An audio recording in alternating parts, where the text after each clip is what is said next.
अपना परिचय करवाता हूँ सर। प्यारे साथियों, आज हम एक स्टेट के बाहर के कवि के साथ बातचीत कर रहे हैं, इसलिए हिंदी में मैंने शुरुआत की है। डुग्गर के सब साथियों को, डुग्गर के बाहर के साथियों को मैं बता दूं कि आज हम हिमाचल के कुल्लू के रहने वाले एक कवि श्यामानंद जी से बातचीत कर रहे हैं। हम जानेंगे वहाँ की परिस्थितियां कैसी हैं, साहित्य को लेकर, भाषाओं को लेकर, और डोगरी के साथ उन सबका कंपैरिजन करेंगे। बातचीत करेंगी कीर्ति ठाकुर।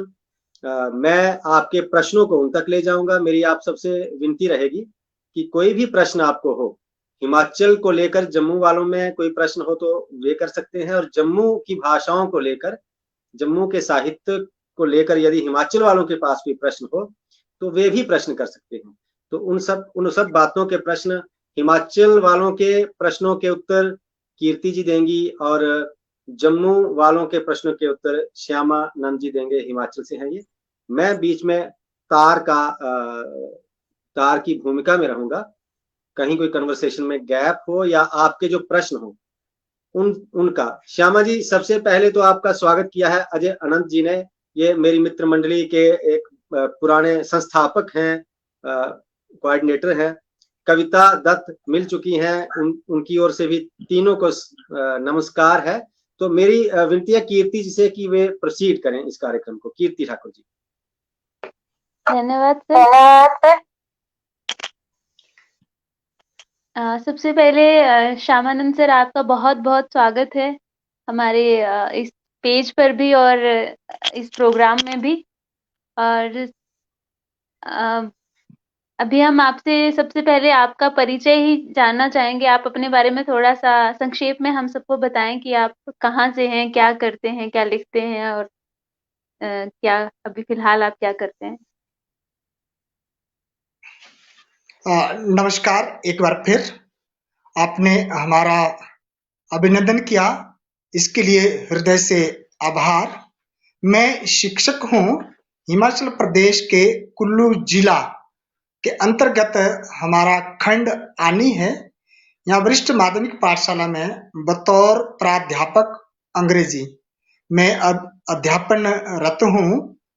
और मैं कोई मूर्धन्य कवि नहीं हूँ, लेकिन समय और परिस्थिति के अनुसार हर समय मुझे लिखना अच्छा लगता है।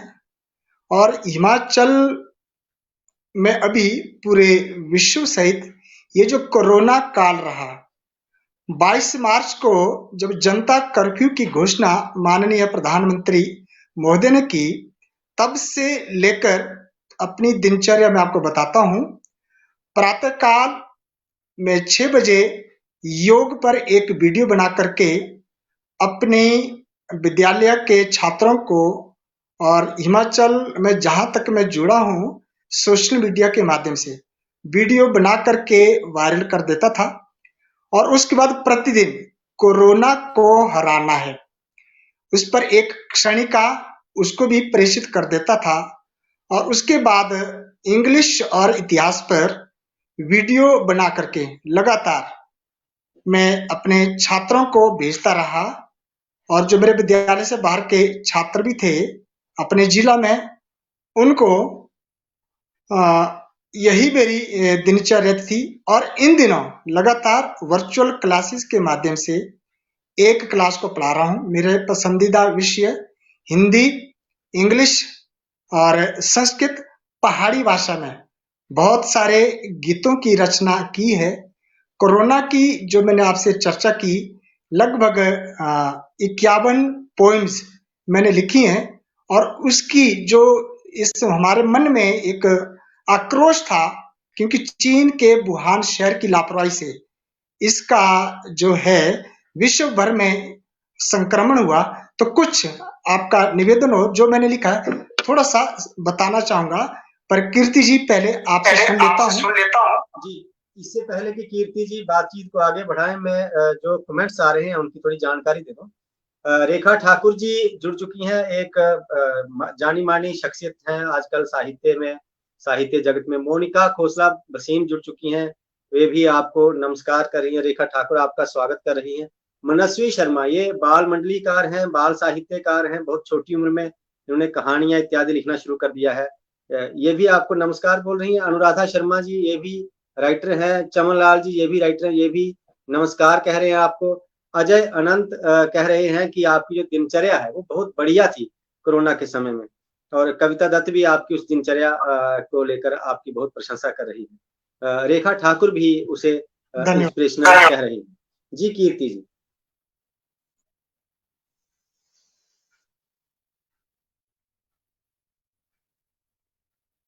कीर्ति जी आप आगे बढ़िए। जी, जी, जी, जी। जी सर। जैसा कि आपने बताया कि आप अंग्रेजी के प्राध्यापक हैं और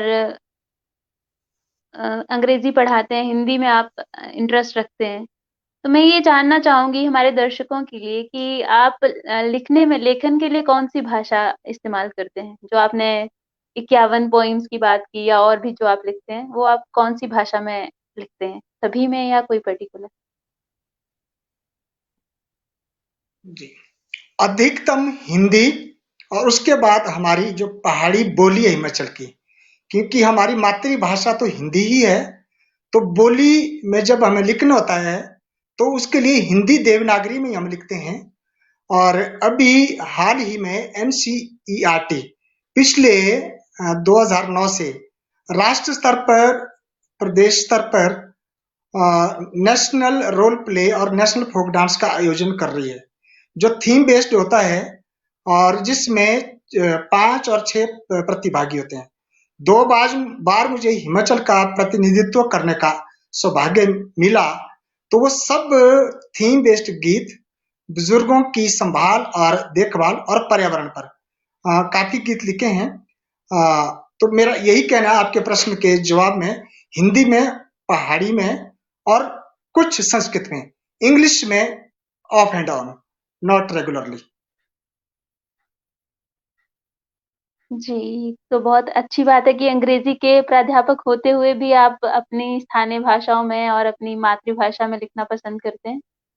तो आपके जी माध्यम से एक अच्छा मैसेज भी हम सब लोगों को मिल रहा है कि भाषाएँ चाहे कितनी भी आती हों, लेकिन अपनी जो अभिव्यक्ति की भाषा है, वो हमेशा अपनी मातृभाषा, अपनी बोली होनी चाहिए। जी बाकी भाषाओं में भी लिखना कोई बुरी बात नहीं है, लेकिन फिर भी मैं आपसे ये जानना चाहूँगी कि जैसा आपने बताया आपकी बोली कुल्लू की कौन-सी स्थानीय बोली जो है पहाड़ी है? जी जी, पहाड़ी है जी। जी। तो पहाड़ी का क्या वहाँ पे हाल है? मतलब पहाड़ी की स्थिति कैसी है?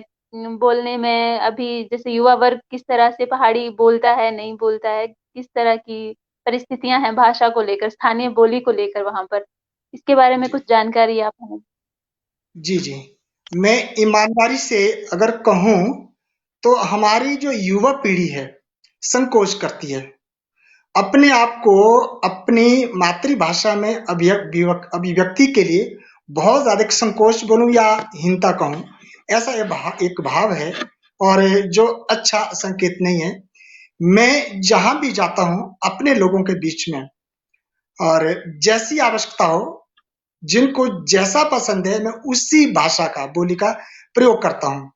अगर आपकी अनुमति हो, मैं थोड़ा-सा कहना चाहूँगा कि पर्यावरण पर जो मैंने लोक नृत्य के लिए गीत लिखे थे, हमारे यहाँ जब लोक नृत्य प्रस्तुत होता है, तो हम धरती की वंदना करते हैं।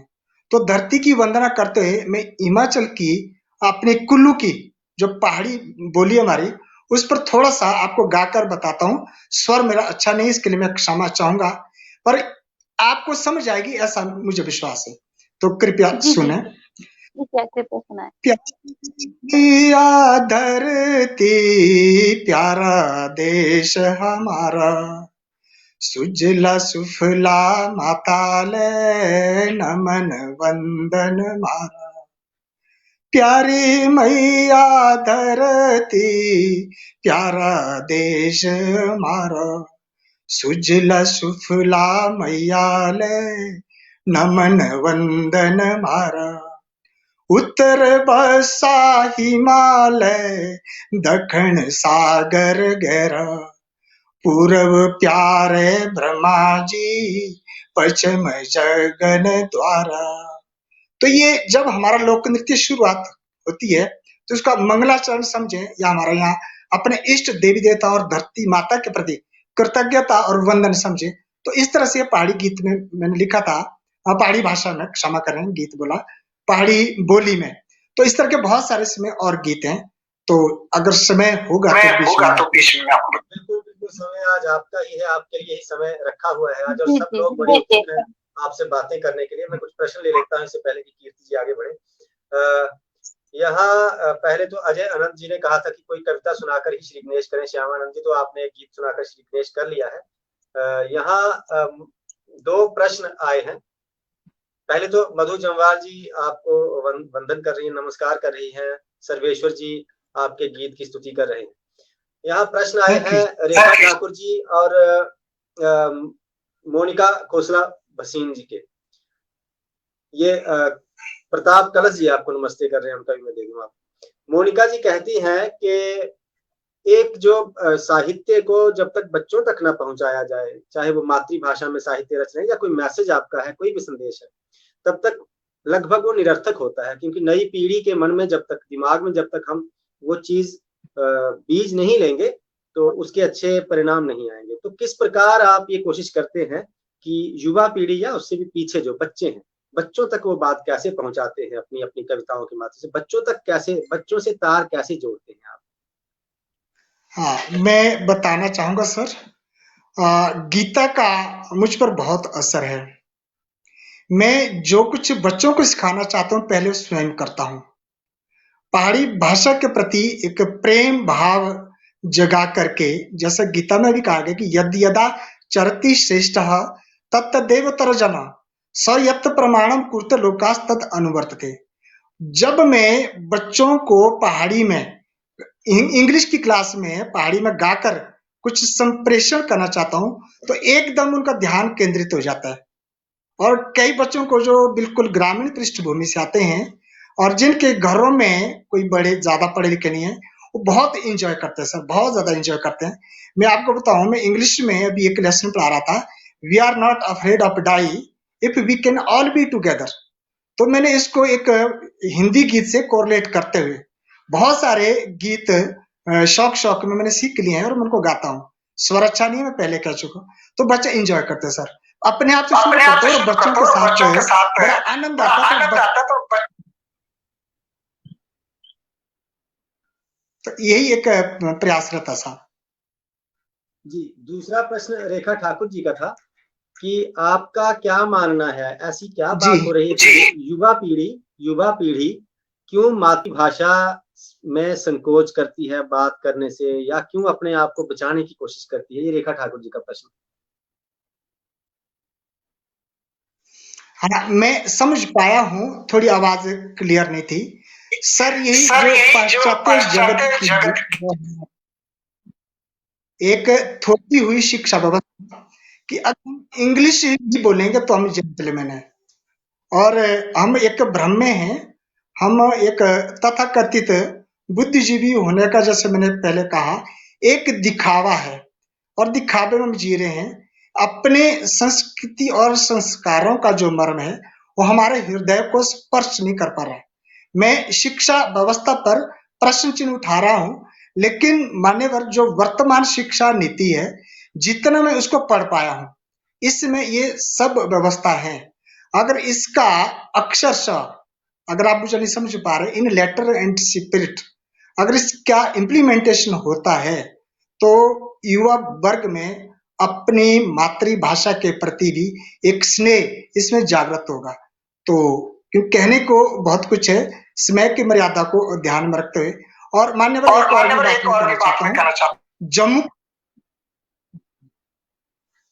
के बारे में 1990 के दशक के बाद जम्मू कश्मीर को समझने की कोशिश की और एक छोटा सा गीत, अब पता नहीं डोगरी में है या पंजाबी में है, आप मुझे अनुमति देंगे तो मैं आपके सम्मान में, और आपने जो मुझे प्यार दिया उसको मैं जरूर गाना चाहूंगा। तो अभी कोई और क्वेश्चन ले लेता हूँ पहले।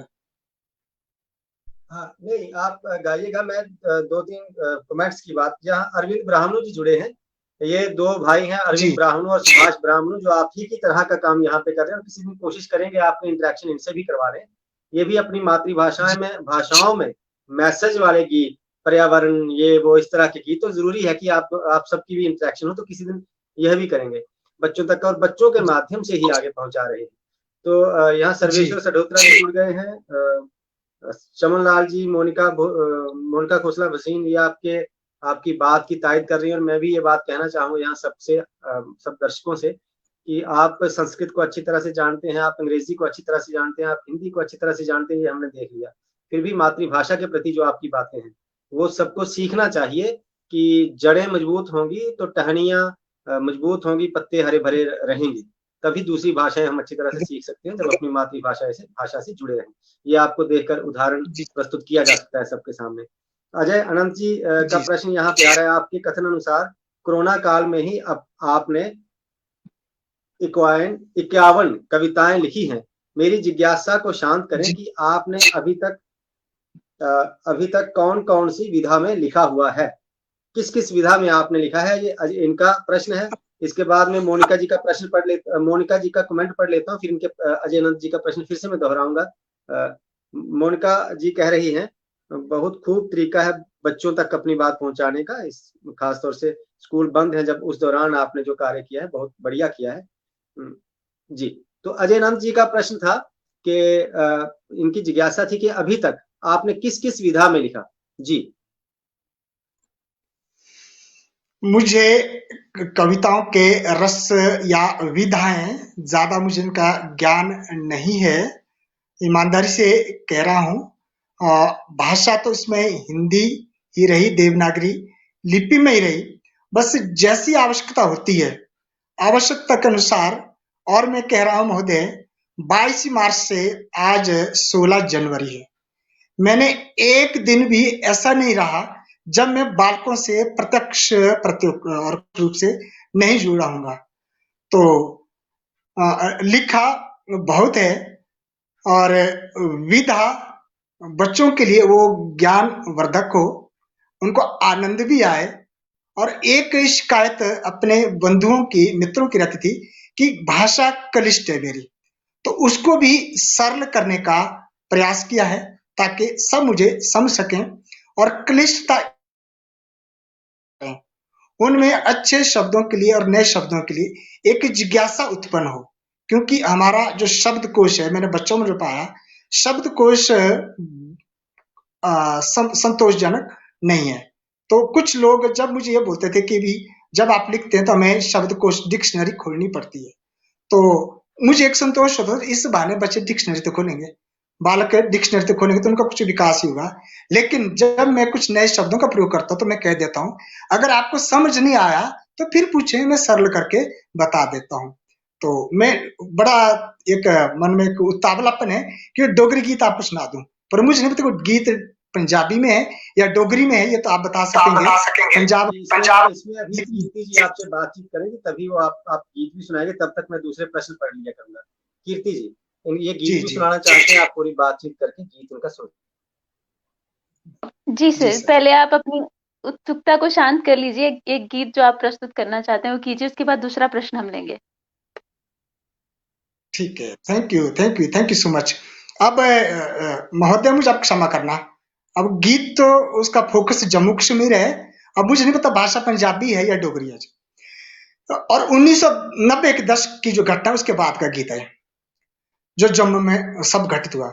जम्मू रे आ डोगरिया उठ शेरा, कश्मीर दिया घाटी पापी लाया डेरा, मंदिर भी जली गए मूर्ति भी टूटिया, भेड़ा दिया इज्जतां भी गई लुटिया, खून कीनी खोल दाबे आज तेरा, जम्मू दे आ डोगरिया उठ शेरा, कश्मीर दिया घाटी पापी लाया डेरा, कट दी गवा दी गुवार सुनावा दी, लुट दी जवानी दी पुकार सुनावा दी, कुतिया दे सुतिया तू शेर जोरावर, कश्मीर दिया घाटी पापी लाया डेरा, जमुंदे डोगरिया उठ शेरा हुए, कश्मीर दिया घाटी पापी लाया डेरा हुए। बहुत बढ़िया, बहुत अच्छा। ये मैं बताना चाहूंगी आपको, ये हिमाचली डोगरी है मेरे हिसाब से, हाँ, पंजाबी नहीं है। डोगरी जम्मू वाली नहीं है, हिमाचल वाली जी डोगरी। मुझे ऐसा लग रहा है कि ये हिमाचली डोगरी में गाना जो आपने हमें सुनाया बहुत ही खूबसूरत। तो मैं पिछले प्रश्न पे ही आऊंगी, उसी से रिलेटेड एक छोटा सा और प्रश्न आपसे थैंक यू मैडम। करूंगी कि जो आपने पहले कहा, जैसा कि भाषा को, बोली को लेकर जो हीन भावना हम लोगों के अंदर है, बढ़ती जा रही है, तो इसके लिए आपके इलाके में, आपके वहाँ लोकल में कुछ, आपके पर्सनल लेवल पे तो आप कर रहे हैं कोशिश, लेकिन कुछ इससे ऊपर कुछ कार्य हो रहा है? कोई ऐसी संस्था है, कोई गवर्नमेंट है, कुछ इस तरह के इनिशिएटिव्स अगर लिए जा रहे हैं तो उसकी जानकारी हमें जरा दें, कि जिसमें मातृभाषाओं को बढ़ावा दिया जा रहा हो, बोलियों को, स्थानीय हमारे बोलियों को यहाँ बढ़ावा दिया जाए। जी जी। हिमाचल सरकार का एक भाषा संस्कृति है और शिक्षा मंत्रालय के अंतर्गत वो काम करता है। करता तो है। इसमें तो पहाड़ी इसमें कवियों पहाड़ी को, कवियों पहाड़ी को, साहित्य, पहाड़ी साहित्य, गीतों का गीतों का काफी है है। और और पुस्तक में कई लेखों को भी कई लेखों को प्रकाशित भी है। प्रकाशित है। बहुत बहुत अधिक अधिक तो ऐसा काम हो रहा है। डॉक्टर हिमेंद्र बाली हैं, प्रिंसिपल हैं वो। दीपक शर्मा है, सेवानिवृत्त हैं पशुपालन विभाग से। हमारे एक ज्ञान वृद्ध शिक्षक शास्त्री लोकनाथ जी मिश्र अब इस संसार में नहीं है। इन्होंने बहुत काम हमारे पहाड़ी जो साहित्य है पहाड़ी भाषा में लिखा है। और नैनी लामण इस तरह से, और कुछ कविताएं, काव्य गोष्ठियां भी होती हैं। साहित्यिक और सामाजिक संगठन पंजीकृत भी हैं और गैर पंजीकृत भी हैं। कुछ प्रयास होते हैं और हम उनमें अपनी सतत सहभागिता देते हैं और हम भी आनंदित होते हैं। और कुछ अपनी मातृभाषा के लिए हम कुछ कर रहे हैं। हाँ, एक और नाम है केवल राम वर्मा जी, वो भी सेवानिवृत्त शिक्षक हैं। बहुत अच्छा काम वो इसके लिए कर रहे हैं। और जो मैं गाता हूँ, मेरे विद्यालय की एक शिक्षिका है आशा देवी, और मेरे विद्यालय के प्रधानाचार्य अमरचंद चौहान जी, वो मुझे आशा जी का अंग अभिनयन कोरियोग्राफी में बहुत बड़ा एक योगदान है। और अमर चौहान जी एक बहुत बड़े प्रेरक प्रधानाचार्य हैं और बहुत प्रेरित करते हैं। तभी हम कुछ छात्र हित में और अपनी इस मातृभाषा को बचाए रखने के लिए, इसके वर्चस्व के लिए कुछ काम कर पाते हैं। और बाकी आप जैसे लोगों ने हमें इस महत्वपूर्ण और गरिमामय कार्यक्रम में शामिल किया। मैं एक बार फिर जम्मू कश्मीर का और जो जिसको हम हिमाचल का पूरे देश का ताज मुकुट मानते हैं, नमन बंदन करते हैं और आभार ज्ञापित करते हैं। जी कीर्ति जी, मैं थोड़ा सा समय लूंगा। यहाँ बाबू भट्टी जी भी जुड़ चुके हैं हमारे साथ। वे इनके पिछले गीत के लिए कह रहे हैं कि ये डोगरी ही है सर, बहुत अच्छा गाया आपने। अजय अनंत जी भी कह रहे हैं कि बहुत अच्छी तरीके से आपने 90 की जो घटनाएं हैं, जो वेदना है, उसको गीत में संजोया है। और सुभाष ब्राह्मणु, जिनका अभी थोड़ी देर पहले मैंने नाम लिया था, वे भी जुड़ चुके हैं। वे आपके उस गीत की, जम्मू दिया डोगरिया उठ शेरा की बहुत तारीफ कर रहे हैं। मनस्वी शर्मा उसकी तारीफ कर रहे हैं। रिंकी गुप्ता जुड़ चुकी हैं, अलका शर्मा जुड़ चुकी हैं। ये सब आपके उस गीत की तारीफ भी कर रहे हैं, आपको नमस्कार कर रहे हैं। जो नए लोग जुड़े हैं, सर्वेश्वर सडोत्रा जी। कीर्ति जी, आप आगे बढ़ सकते हैं। हाँ, इससे पहले कि कीर्ति जी आप आगे बढ़े, ईमानदारी से एक बात और कहना चाहता हूँ कि ये गीत मेरा स्वरचित नहीं है। गीत मेरा स्वरचित नहीं है, मैंने कहीं सुना है, वो मैंने सुनाया, क्योंकि जम्मू समान था और जम्मू की पीड़ा के प्रति एक दर्द था। स्वरचित गीत आप बाद में कहेंगे तो मैं आपको सुनाऊंगा। जी जी जी जी। इससे पहले कि बातचीत को हम आगे बढ़ाएं, आपकी अपनी स्थानीय बोली जो आपकी कुल्लू की भाषा है, उसमें कुछ कोई रचना अगर आप हमारे दर्शकों को सुनाना चाहें तो सुना सकते हैं। आपकी अपनी बोली में, जो बोली में कहूंगी, कुल्लू की हाँ, जो इस बोली। वक्त ठीक है, ठीक है। अभी जो 2019 में, उसमें जम्मू की भी टीम थी, NCERT दिल्ली में, जो राष्ट्र स्तरीय लोक नृत्य हुआ था, जिसको लोक नृत्य ही कहा गया। तो उसमें जम्मू की भी टीम थी और और जम्मू का कोई स्थान रहा है। मुझे ये नहीं ध्यान है क्या स्थान रहा, लेकिन सौभाग्य हमारा ये रहा 2 बार, जब वहाँ विदाई कार्यक्रम होता था, तो विदाई कार्यक्रम में उसमें विदेशी मेहमान भी होते थे। तो दोनों बार हिमाचल की जो नाटी के जो मैंने गीत लिखे थे, वो विदाई समारोह में वो गाया गया, तो हिमाचल के लिए बड़ा सम्मान था। तो मैं एक जो मुझे याद आ रहा है, बुजुर्गों की संभाल पर जो हमने गीत बनाया था, वो मैं आपको बताता हूँ। बुजुर्गों की संभाल के लिए था, अब जुरेगा मारे बुजुर्गा, मारे लक्ष्मी नारायण मारे बुजुर्गा, भूलानी कदी न भूलनी, कुर्बानी बुजुर्गे कदी न भूलनी। शायद आपको समझ नहीं आ रहा है, माता पिता के प्रति जो हमारा एक भाव रहता है कि धरती के वो भगवान है, तो इसमें माता पिता की तुलना मैंने लक्ष्मी नारायण से की है, वो तो है ही लक्ष्मी नारायण तुल्य।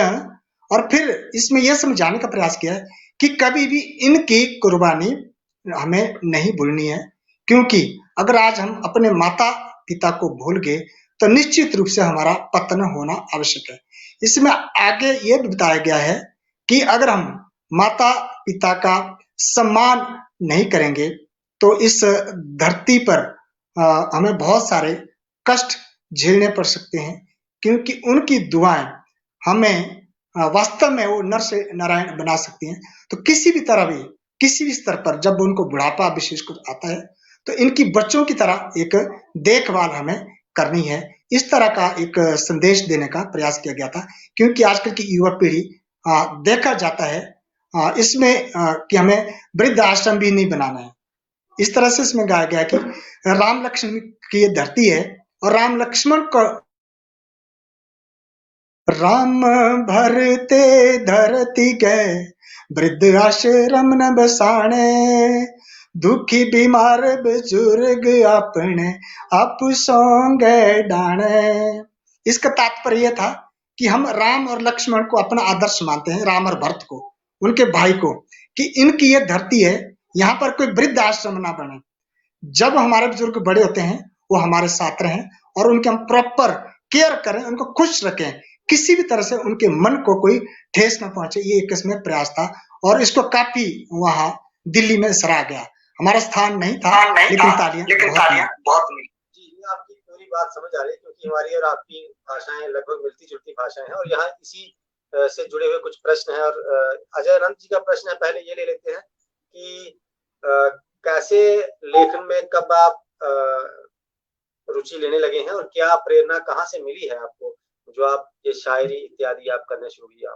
इस प्रश्न का उत्तर दें, फिर एक दो और प्रश्न। जी, मैं इसके लिए श्रेय अपने ज्येष्ठ भ्राता को देता हूं। लोक निर्माण विभाग में वो सहायक अभियंता है, श्रीमान मेहरदास जी अकेला ऐसा लिखते हैं, और वो कवि रहे हैं, लेकिन अब वो लेखन नहीं करते हैं। हमारे एक क्षेत्र की आराध्य देवी है कुसुम्भा, कुष्मांडा का ही एक प्रतिरूप उनको हम मानते हैं।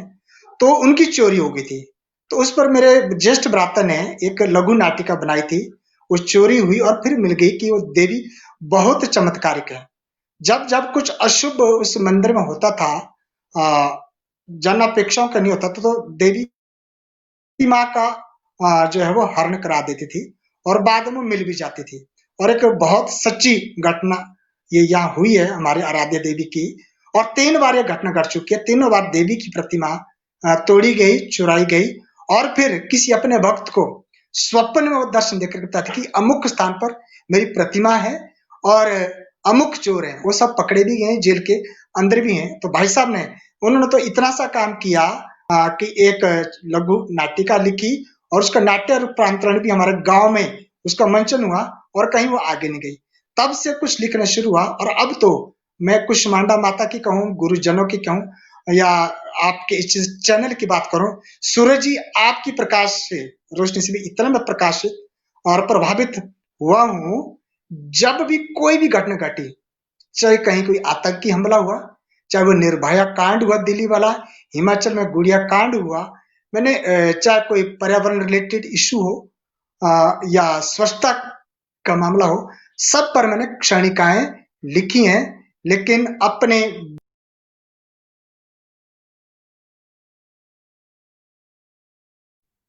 श्यामानंद जी का संपर्क टूटा है, शायद फिर से जुड़ जाएं तो कुछ प्रश्न उनसे फिर से हम पूछेंगे।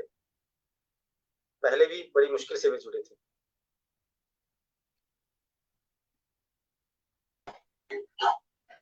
रीता जी मुझे सुन पा रहे हैं आप? जी बिल्कुल सर। हाँ जी। अच्छा, अभी कुछ प्रश्न है, यहाँ प्रश्न आए हैं। अनुराधा जी तो कहती है कि आप जो आपने जो गीत गाया वो डोगरी ही था, लेकिन आपका एक्सेंट जो है वो हिमाचली था।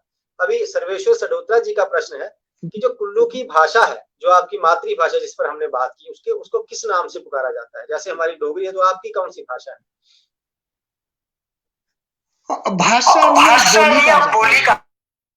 हाँ जी, बोली जब तक वो साहित्य की अपनी कोई लिपि हो, बोली की लिपि नहीं है, तो मातृभाषा भी हिमाचल की हिंदी ही मानी जाती है। लेकिन जो हमारी क्षेत्रीय भाषा है, छोटे छोटे क्षेत्रों में यहाँ तो हर 10-20 किलोमीटर के बाद उसमें जो बोलचाल का ढंग है उसमें परिवर्तन हो जाता है। हमारे जो 2 ब्लॉक हैं, जैसे मैं आने में हूँ, एक ब्लॉक बंजार है, 50 किलोमीटर का डिफरेंस से बंजार की जो बोली है वो बिल्कुल भिन्न है जी। तो क्षेत्रीय विविधता। इसे क्या पहाड़ी की बोली कहते हैं? पहाड़ी बोली है, पहाड़ी बोलियों में से एक है जो आपकी भाषा, जो आपकी बोली है, पहाड़ी। जी पहाड़ी। और यहाँ रमेश सिंह जी जुड़े हैं।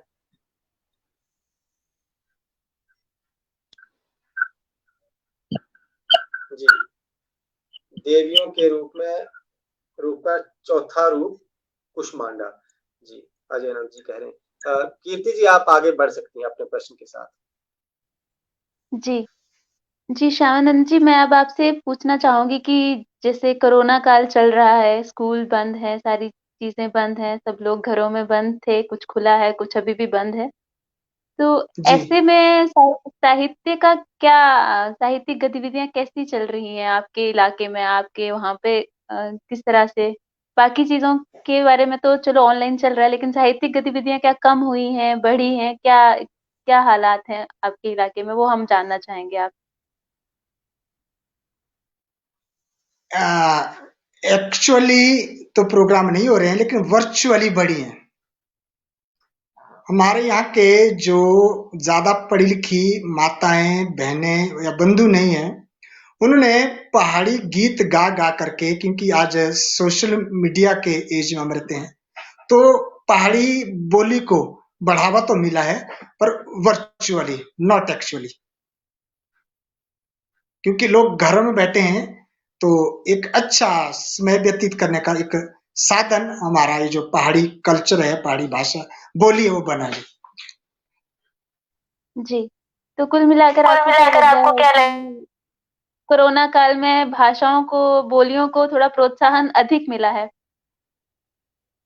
आपका क्या मानना है? हाँ, कह सकते हैं जी, बहुत, पर कुछ फायदा ज्यादा हुआ है। प्रोत्साहन मिला है जी। यहाँ प्रश्न आए हैं। चमन लाल जी प्रश्न कर रहे हैं, ये युवा कवि हैं और बहुत अच्छे छंद में लिख रहे हैं इस समय डोगरी में। इनका प्रश्न है कि आपके विचार के अनुसार ऐसा क्या किया जाए कि जिससे युवाओं में और बच्चों में अपनी प्रादेशिक भाषाओं और मातृ बोलियों के प्रति एक सम्मान का भाव जागृत हो? शिक्षक ऐसा क्या करें, कवि ऐसा क्या करें?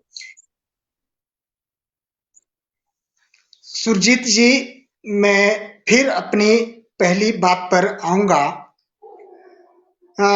हम जो पढ़े लिखे हैं, हमें इसका बोझ नहीं ढोना पड़ेगा। पढ़े लिखे होने का जब हमें दम्भ हो जाएगा, और ऐसी स्थिति है, उसके लिए शिक्षा व्यवस्था उत्तरदायी है, तो हमसे कोई जुड़ता नहीं है।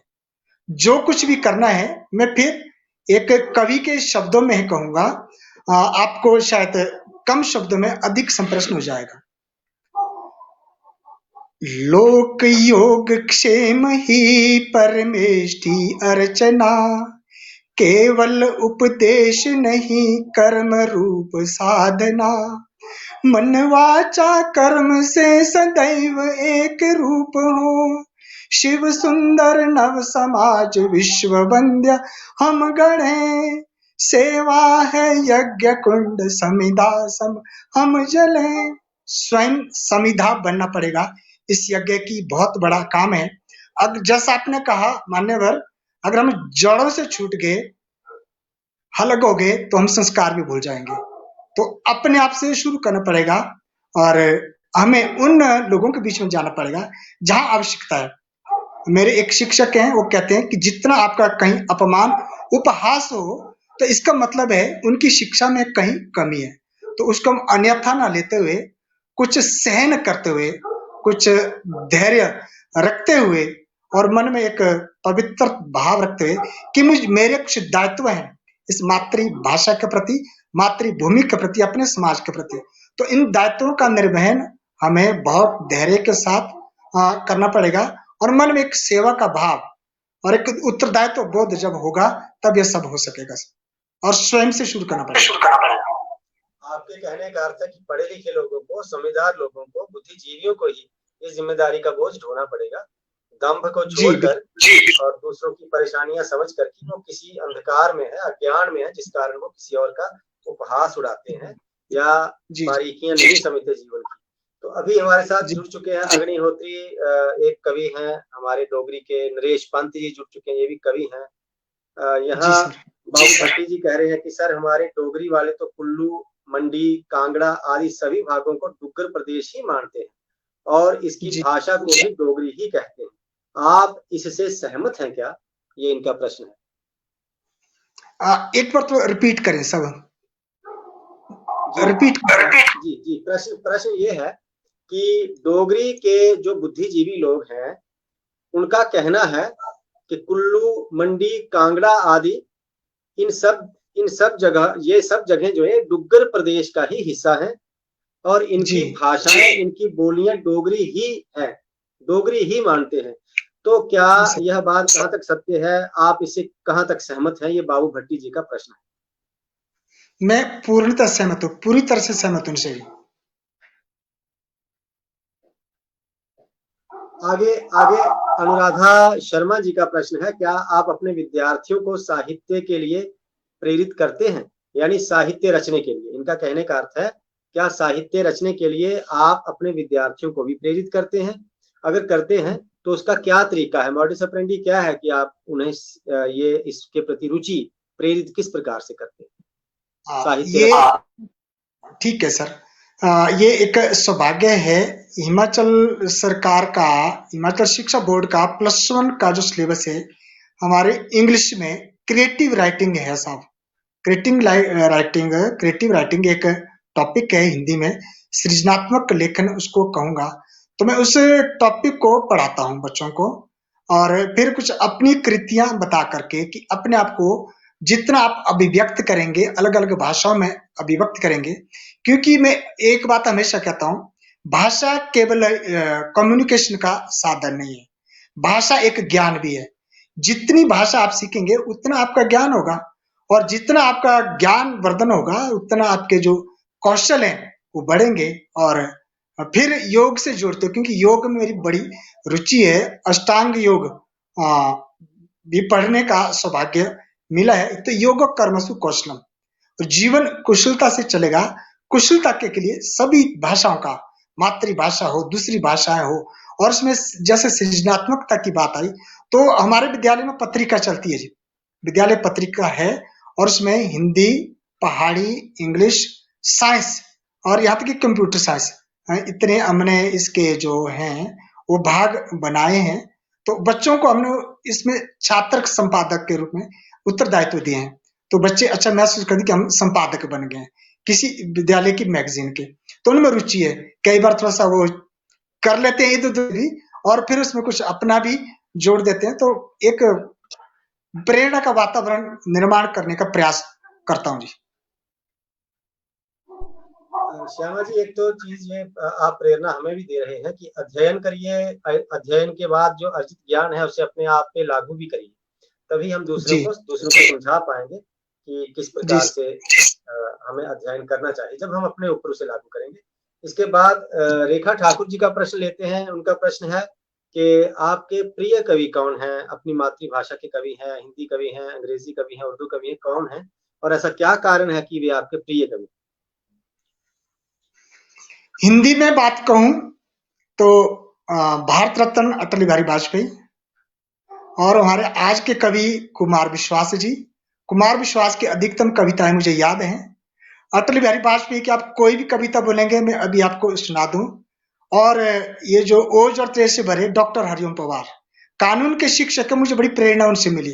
एक कानून का शिक्षक ऐसी राष्ट्रभक्ति और ओज भरी कविताएं लिखते हैं, मैं उनसे बहुत प्रेरित हूँ।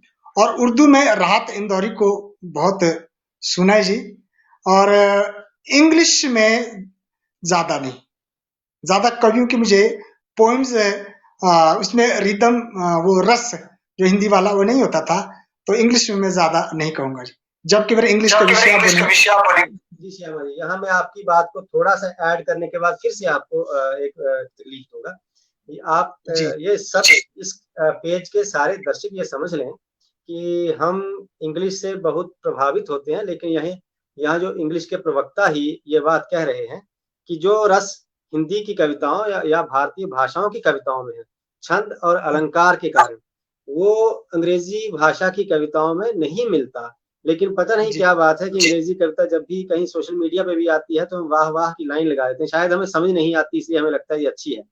खैर, तो आपने कुछ कवियों के नाम लिए हैं जो आपको बहुत प्रिय हैं, तो आपने यह भी कहा कि अगर आप चाहें तो मैं उनकी कुछ कविताएं ये मैं दर्शकों की निवेदन करूंगा कि अगर आप चाहें तो उनकी कुछ भी पंक्तियां, जितनी आप चाहें, एक एक कवि की कुछ पंक्तियां आप यहाँ सबसे साझा कर सकते हैं। अटल जी से शुरू करता हूँ। पहला छंद पढ़ता हूँ। मेरी पहली जो मैंने उनकी कविता पढ़ी थी, ऊंचे पहाड़, जो ने मनाली में आकर के लिखी थी कि दुनिया को बौनों की नहीं ऊंचे कद के इंसानों की जरूरत है। इतने ऊंचे कि आसमान छू लें, पर इतने ऊंचे भी नहीं कि पांव तले कोई कांटा ना चुभे, कोई कली ना खिले। केवल ऊंचाई का अंधड़, मात्र अकेलापन का सन्नाटा। मेरे प्रभु, मुझे इतनी ऊंचाई कभी मत देना, गैरों को गले ना लगा सकूं, इतनी रुखाई कभी मत देना। ये अटल जी का जी। अब अगर आप कुमार विश्वास का बोलेंगे तो उनका भी बोल देता हूं जी। कुमार विश्वास का, सियासत में तेरा खोया या पाया हो नहीं सकता, तुम्हारी शर्तों पर मैं गायब या नुमाया हो नहीं सकता। भले षड्यंत्र में मुझको कहीं दफन कर देना, सृजन का बीज हूँ मिट्टी में जाया हो नहीं सकता। अब हरिओम पवार का कुछ बोलूं जी? हाँ, एक दो लाइन हरिओम पवार। ठीक है जी। तो हरिओम पवार तो मुझे बहुत ही पसंद है। हरिओम पवार कहते हैं कि मुझको विधाता ने सौंपी है प्राणों में झंकार वही, और अदरों को सौंपी है ललकार वही। मैं तो माँ बीणा पानी से केवल ज्ञान मांगता हूँ, जनगण मन की पीड़ा गाने का वरदान मांगता हूँ। जनगण मन की पीड़ा गाने का वरदान मांगता हूँ। और वास्तव में वो पीड़ा के गायक हैं और बहुत लंबी कविता है। तो मैं समझता हूँ कि मैं आगे बढ़ूं किसी और कवि। एक और कवित्री जो मुझे बहुत पसंद है, बिल्कुल युवा कवित्री है, वो है लखनऊ की कविता तिवारी। कविता तिवारी बहुत अच्छा वो बोलती है देशभक्ति पर। एक दो लाइन में की बोलता हूँ। चाहता हूँ कि कुछ काम हो जाए, मेरा ये जीवन देश के नाम हो जाए। जो सर उठे तो मेरे सामने तिरंगा हो, जो सर झुके तो माँ को प्रणाम हो जाए। ये कविता तिवारी के कविता, छोटी सी कविता, लंबी है पर मैंने कुछ लाइनें बोली। यहाँ एक बहुत अच्छा प्रश्न आया है। रेखा ठाकुर जी का प्रश्न है। रेखा ठाकुर जी का ही दूसरा प्रश्न, जिस प्रश्न पे अभी तक हम चल रहे थे। वे कह रही है कि आपके विचार के अनुसार एक साहित्यकार में क्या गुण होने चाहिए, या एक साहित्यकार की पहचान क्या है, उसमें कौन से गुणों से उसे पहचाना जाए कि सही साहित्यकार, सच्चा साहित्यकार है? साहित्यकार में पहला गुण तो यही है कि वो साहित्यकार होना चाहिए और समाज की आवश्यकता के अनुरूप उसको रचना चाहिए, जिसमें समाज का हित है और समय के अनुसार, परिस्थितियों के अनुसार उसकी वो रचना करे। केवल तालियों को बटोरने के लिए, सुर्खियों में रहने के लिए सृजन ना हो। जैसे कुमार विश्वास जी कहते कि सृजन का बीज हो मिट्टी में जाया नहीं हो सकता, कुछ संदेश हो। जैसे उसमें रामचरितमानस के बारे में कहा है कि केवल कविता ही कवि का कर्म नहीं होना चाहिए, उसमें उपदेश का भी मर्म होना चाहिए। क्यों रामचरितमानस आज सर्वप्राधान्य है, मनोरंजन सहित उसमें उपदेश का भी प्राधान्य है। तो इतना ही कहूंगा सर। हाँ जी, बहुत बहुत बढ़िया बात कही आपने कि कविता करना एक साधना करने के जैसा है। ये कोई तालियां बटोरने वाली चीज नहीं है, ठीक है ना। ये कोई जादूगरी का पोटली खोलकर सबकी तालियां बटोरने वाली चीज नहीं है, बल्कि साधना की चीज है, जिससे समाज का ही भला हो, किसी का भला कर सकें, अपना कर सकें, किसी का कर सकें, जैसे भी। यहाँ बाबू भट्टी जी बहुत प्यारी एक बात साझा कर रहे हैं कि अटल जी ने एक बार व्यंग्य के रूप में यह भी लिखा था कि मनाली ना जाइयो गोरी राजा के राज में। अटल जी का अंदाज बहुत अच्छा था कविता वाचन का। जी, यहाँ मनाली ना जाइयो, अगर आपने याद करवा दिया है तो उन्होंने कहा कि जाइयो तो जाइयो पर उड़ी के ना जाइयो, जाइयो तो जाइयो पर उड़ी के ना जाइयो, छेद बड़े हैं वायुदूत के यान में। जाई तो जाइयो स्वर्ग सुख पाइयो, मुझे मोहे कष्ट निको लगो। आगे तो थोड़ा विस्मृत हो गया, आपने याद करा दिया। मैंने ये कविता भी पढ़ी है जी। अजय अनंत जी कह रहे हैं कि वक्त अगर एक्चुअली से वर्चुअली लाया है तो हम सीखने वालों को बहुत कुछ सिखा भी गया है। साहित्य को, बोलियों को बढ़ावा वर्चुअली ही मिला है, पर मिला तो है, खोया कुछ नहीं है। ये बहुत एक सकारात्मक बात कही है इन्होंने कि हमें वो चीजें भी देखनी चाहिए जो वर्चुअली आने के बाद हमने सीखी हैं। यहाँ अनुराधा जी आपने प्रश्न का उत्तर दिया, उसके लिए धन्यवाद कर रही है। नरेश पंत जी आपकी स्तुति में बढ़िया बोल रहे हैं, आपके कविताओं को, कविता वाचन के ढंग को। नरेश पंत जी, चमन लाल जी, अजय अनंत जी, अग्निहोत्री जी और प्रीति शर्मा जी भी तारीफ कर रही हैं आपकी बातचीत की। सर्वेश्वर सडोत्रा जी, रेखा ठाकुर जी का एक और प्रश्न आया है। रेखा ठाकुर जी बहुत एक्टिव तरीके से यहाँ आपको सुन रही हैं और प्रश्न भी कर रही हैं, ये अच्छी बात है। पाठक दर्शक जब पूरी तरह से इन्वॉल्व हो जाता है बात में, तो ये कह रहे हैं कि हिमाचल में साहित्य सृजन में महिलाओं का क्या योगदान है। आपने, चूंकि आपने जो नाम लिए थे मेरे ख्याल से वो सब पुरुषों के थे, तो इनका कंसर्न जाग रहा है कि वहां महिलाओं का क्या योगदान है। अब मेरी जानकारी में महिलाओं का कितना योगदान है अभी मैं बताने की स्थिति में नहीं हूं, क्योंकि किसी महिला साहित्यकार से ऐसा कोई सामना हुआ नहीं, तो खोजूंगा। धन्यवाद, आपने प्रश्न किया, तो अगली बार कहीं मौका मिलेगा तो मैं आपको अवश्य बताऊंगा। आप जब भी कहेंगे, आपके लिए इस पेज के दरवाजे खुले हुए हैं सर। बहुत अच्छी बातचीत हमारी चल रही है, उसकी कोई बात ही नहीं। ये कोई ये प्रश्न सिर्फ अपनी जिज्ञासा को शांत करने के लिए है, कोई परीक्षा वाले नहीं है। तो आप जब भी चाहें इस प्रश्न पे भी बात कर सकते हैं। रेखा ठाकुर जी को व्यक्तिगत रूप से भी इसका उत्तर दे सकते हैं, और फिर से जब हम पेज पर आए फिर भी इस विषय पर बातचीत हो सकती है, ताकि सब दर्शक भी जान लें इसके बारे में। कीर्ति जी, क्या आप आगे बढ़ना चाहेंगी? जी, सबसे पहले तो रेखा जी का धन्यवाद करना चाहूंगी कि यही प्रश्न मैं पूछने वाली थी, महिलाओं का क्या योगदान है, क्योंकि बच्चों पे और बाकियों पे बात हो चुकी थी। तो मुझे लगता है कि समय भी काफी हो गया, अगर आपकी इजाजत हो तो वाइंड अप करें या और सवाल। जी, बहुत बढ़िया, क्योंकि मेरे ख्याल से लगभग जो बातें होनी चाहिए थी वो हो चुकी हैं, और दर्शकों की ओर से भी जितने सवाल आने चाहिए थे बहुत अच्छे तरीके से आए। दर्शकों ने भी सवाल किए हैं, और लगभग जो दर्शक जुड़े हुए थे वो जिज्ञासा को भी शांत किया और बहुत ही अच्छे तरीके से, बहुत रस लेके इन्होंने बहुत अच्छी-अच्छी कविताएँ अपनी और अन्य कवियों की हमें सुनाई। तो बहुत मज़ा आया आपसे बात करके। और चलते-चलते अगर मैं व्यक्तिगत रूप से कीर्ति जी कहूँ अगर, तो आज मैंने श्यामानंद जी से, आदमी हर पग पे हर एक आदमी से सीखता है, सीखने की चाह हो, लेकिन आज श्यामानंद जी से मैंने कुछ चीजें जो सीखी हैं, जो या पहले से सीख रहा था कई लोगों से और वो पक्की हुई हैं, वो ये है कि सादगी, सच्चाई, स्पष्ट वक्ता होना कितना जरूरी है, एक साहित्यकार के लिए ही नहीं, एक अच्छे इंसान के लिए भी। और स्पष्ट बोलने वाला आदमी आदमी के वचनों में कितना प्रभाव रहता है, कितना असर करता है, वो ये देखने को मिला है। हमारा सौभाग्य इस पेज का कि इस पेज पर हम कुछ कुछ और लोग जुड़े हैं अभी। रतन देव सिंह जी, ये सलाहकार हैं मेरी मित्र मंडली के, ये जुड़े हैं, ये कह रहे हैं कि बहुत अच्छा कार्यक्रम है, इनका इनका आशीर्वाद मिलना बहुत बड़ी बात है। अंजना खजूरिया जी जुड़ी हैं, ये साहित्य रचने में भी आजकल बहुत तेजी से साहित्य सीख रही हैं, साहित्य रचने की प्रक्रिया सीख रही है। तो मैं यहाँ विदा लेता हूँ। आगे कीर्ति जी आप कुछ कह रही हैं, आप कहिएगा।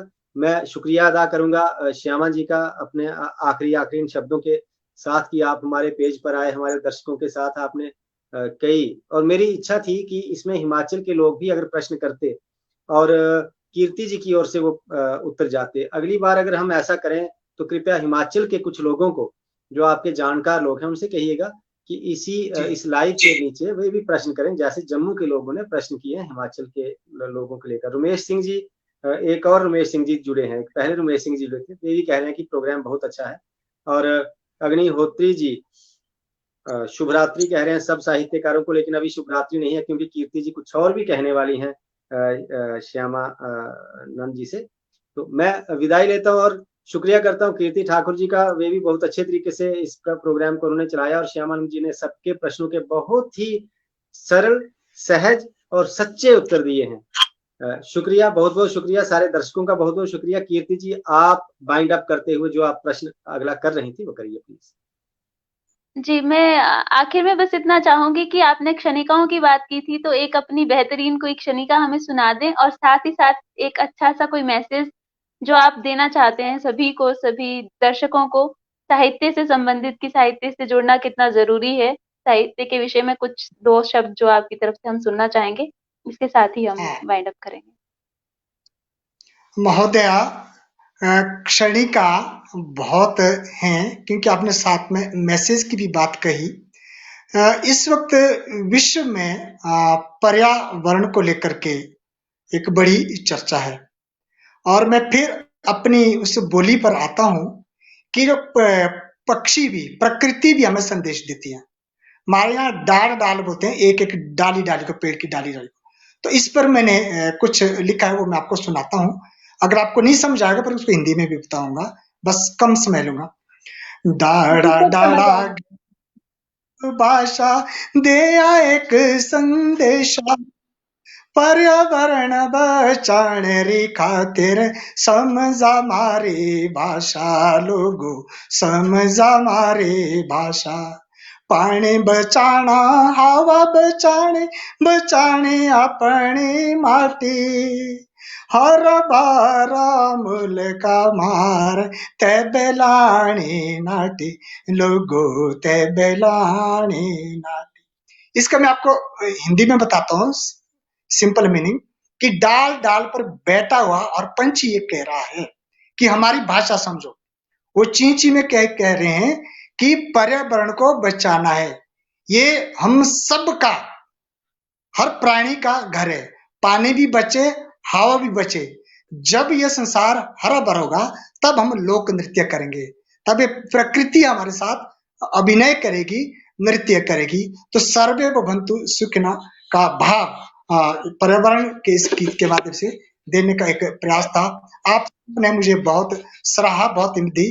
तो इस महत्वपूर्ण गरिमामयी चैनल को और सुरजीत जी को, आपके प्रकाश ने मुझे जम्मू को प्रणाम करने का एक सौभाग्य दिया, और ऐसे अच्छे सुधी श्रोताओं से और इतने अच्छे कीर्ति जी ने प्रश्न किए और मुझे हिम्मत हुई, और पहली बार मैं लाइफ में पहली बार ऐसे लाइव कार्यक्रम से जुड़ा और मुझे बहुत सीखने का सौभाग्य मिला।